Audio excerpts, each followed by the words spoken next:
Have you ever felt that quiet pressure to prove your worth, not to yourself, but to everyone watching? You smile wider, work harder, speak louder, hoping someone will finally see you as enough. And even when they do, the feeling fades too quickly. That's not confidence. That's captivity disguised as success. In this audiobook, we'll uncover the illusion of status, how validation rewires your mind, shapes your emotions, and silently controls your peace. Across 5 segments, you'll discover how approval becomes an addiction, how identity turns into performance, and how real freedom begins when you stop seeking to be seen. Chapter 1. The hidden emptiness behind external validation. There's a strange silence that follows every moment of praise. The compliments fade, the applause stops, and you're left wondering why joy doesn't last. That emptiness isn't weakness, it's the echo of borrowed validation. From a young age, we're taught that worth must be earned, not felt. Approval becomes our earliest reward, and over time, it becomes our emotional fuel. You start to believe your value lives in someone else's reaction. The more they notice you, the safer you feel. But when they don't, your self-belief begins to crumble. That's how dependency forms, quietly, gradually, invisibly. You stop doing things for meaning and start doing them for attention. Every success becomes a performance, not a personal victory. The illusion deepens when society joins the act. We celebrate loudness over depth, image over integrity.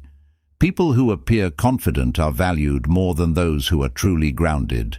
So you begin editing yourself, your tone, your opinions, even your emotions, to stay visible in a world addicted to appearances. But the more you shape yourself for others, the less you belong to yourself. External validation feels warm, but it's temporary heat. A compliment can lift your spirit, but it also conditions you to depend on it. When approval fades, emptiness returns stronger. You begin chasing the next wave, another post, another achievement, another moment of recognition, hoping this time it will last. It never does. The reason it doesn't last is simple. Validation isn't nourishment, it's stimulation. It feeds the ego, not the soul. The ego wants to be seen, the soul just wants to exist in peace. When you live for the ego, every quiet moment feels like failure. When you live for the soul, silence feels like home. The emptiness behind external validation is the universe whispering that you've been looking in the wrong direction, that peace was never lost, it was just buried under noise. Freedom begins the day you stop seeking proof and start remembering your truth. Because real confidence doesn't demand to be seen, it simply is. Chapter 2. How the mind becomes addicted to approval. The addiction to approval begins quietly. It starts with small rewards, a kind word, a moment of praise, a glance of recognition. The brain stores these experiences as safety. Approval equals connection, rejection equals danger, and that wiring never fades. Over time, this emotional equation shapes how you live. You start doing things not because they matter, but because they'll be seen. You chase reactions and acknowledgement, building self-worth on unstable ground.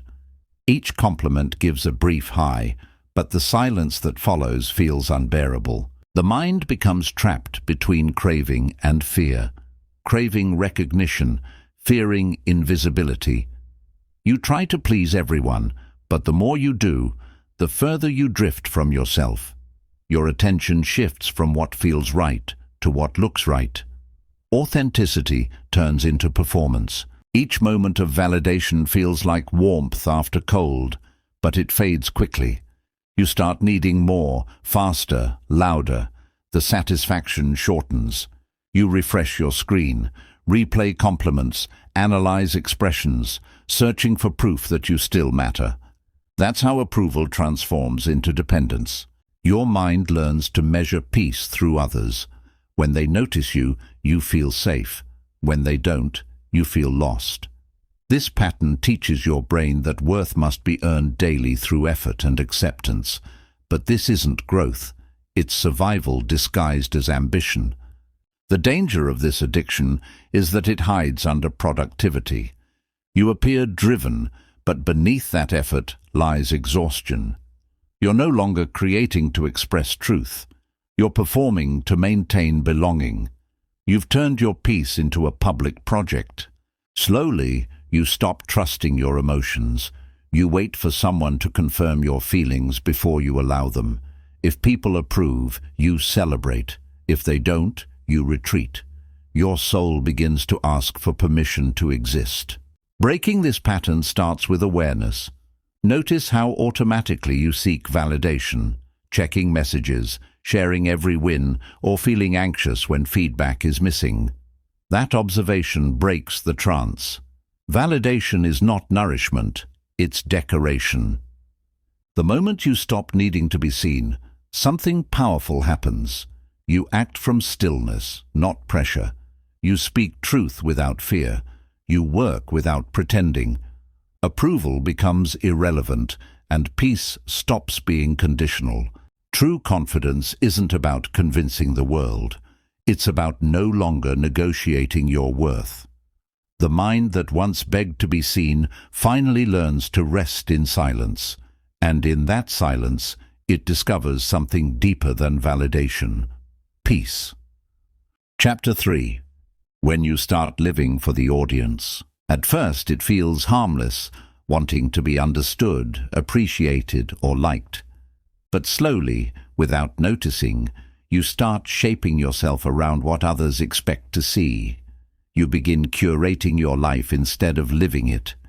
Every choice, every word, even every silence becomes a subtle performance designed to maintain approval. You tell yourself it's confidence, but deep down, it's fear. Fear of being unseen, unrecognized, or misunderstood. You stop asking, "What do I want?" and start asking, "What will make them like me?" That small shift changes everything. Life stops being an experience and turns into a presentation. The performance begins to grow quietly. You start controlling your tone in conversations, adjusting emotions to fit the moment, and hiding thoughts that might not be received well. Even kindness becomes strategic. You smile not because you feel joy, but because you fear rejection. The audience becomes your compass, and authenticity becomes your sacrifice. With time, you forget what it feels like to act naturally. You rehearse your behavior, monitor reactions, and overthink every move. You start living in anticipation, constantly predicting how others might interpret your words. It's exhausting, but you can't stop. You've mistaken attention for connection and validation for love. This mindset creates invisible pressure. You can't rest even when everything seems fine because the performance never ends. You begin checking yourself constantly, how you look, how you sound, how you're perceived. Peace becomes impossible because peace requires honesty, and performance can't coexist with truth. The more you live for the audience, the more you lose your own voice. You stop trusting your instincts. Your emotions feel muted because you measure them against reactions instead of reality. You start speaking in ways that sound safe, not sincere. It's a quiet form of self-erasure, slow, subtle, devastating. And the irony is that even when you please everyone, the emptiness doesn't leave. The applause fades quickly, the compliments lose meaning, and you're left wondering why being liked doesn't feel like being fulfilled. That's because approval feeds the ego, not the soul. The ego thrives on being seen. The soul only wants to be real.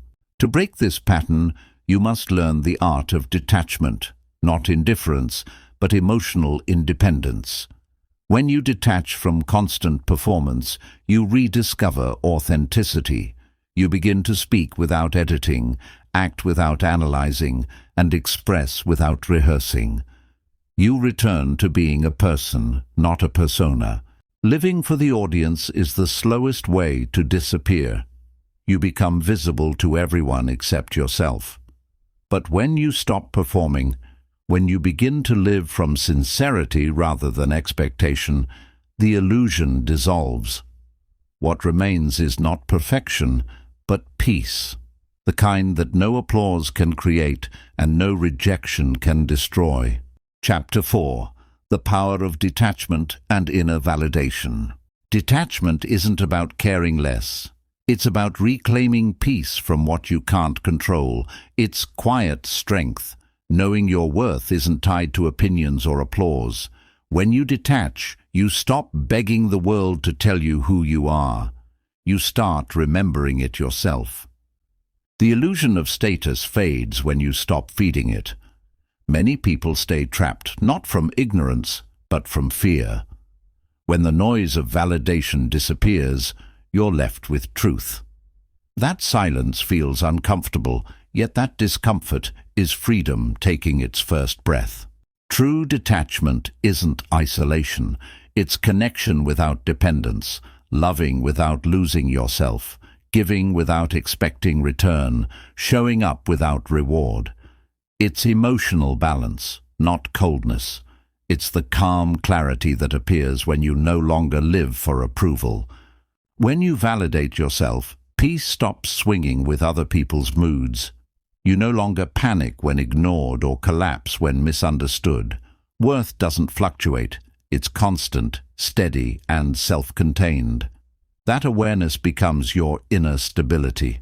The process begins with noticing how quickly emotions react to feedback. A compliment lifts, a comment hurts, silence unsettles. Each reaction reveals attachment. Detachment starts when you can watch those waves without drowning in them. You respond instead of react. External validation is borrowed energy. Inner validation renews itself. It grows from living by values, not opinions. When your actions match your truth, your mind rests. There's no audience to satisfy, no conflict to hide. Inner validation turns life inward. Success becomes integrity, not attention. Joy comes from process, not praise. You stop proving yourself because peace doesn't require proof. The moment you stop chasing approval, you start attracting respect, not by effort, but by energy. Detachment builds emotional discipline. Not every opinion deserves reaction. Not every misunderstanding needs correction. When you stop explaining yourself endlessly, your silence gains power.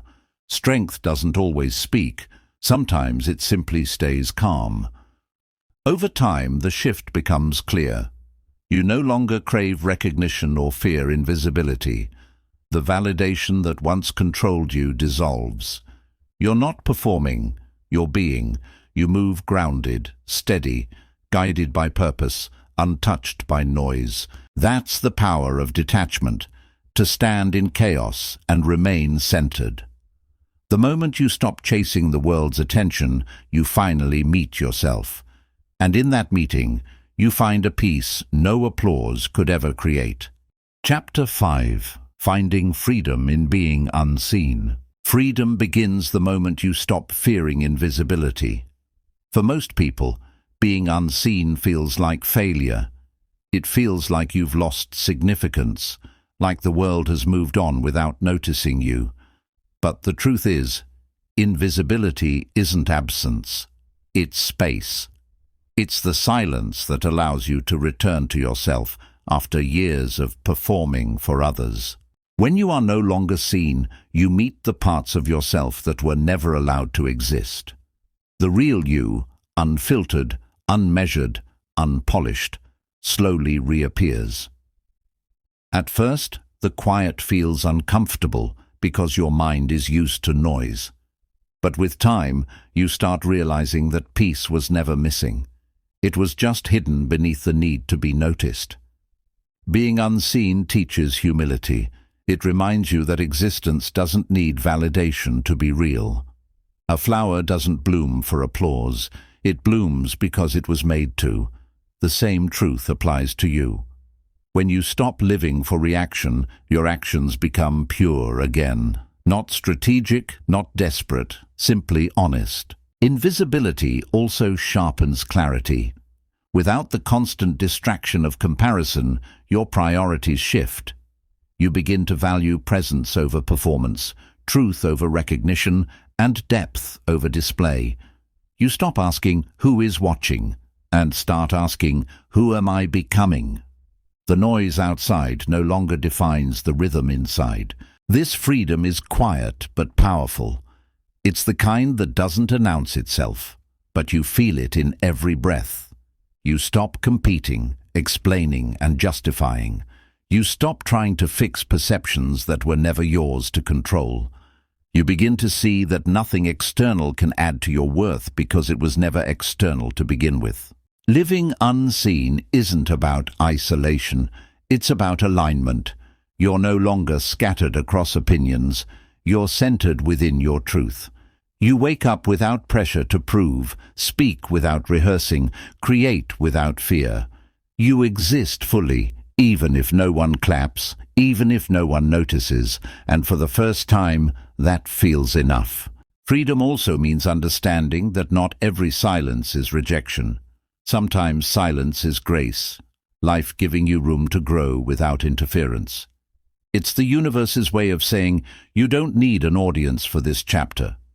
In that stillness, your energy returns, your confidence rebuilds, and your peace deepens. The greatest liberation isn't found in being admired.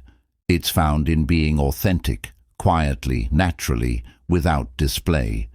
When you no longer depend on others to see your light, you realize it never dimmed. It was only waiting for you to stop standing in your own shadow. To be unseen and still feel whole, that is mastery, because the one who can live unseen has nothing left to prove, nothing left to perform, and nothing left to lose. That's not emptiness. That's peace, the kind that doesn't fade when the world looks away.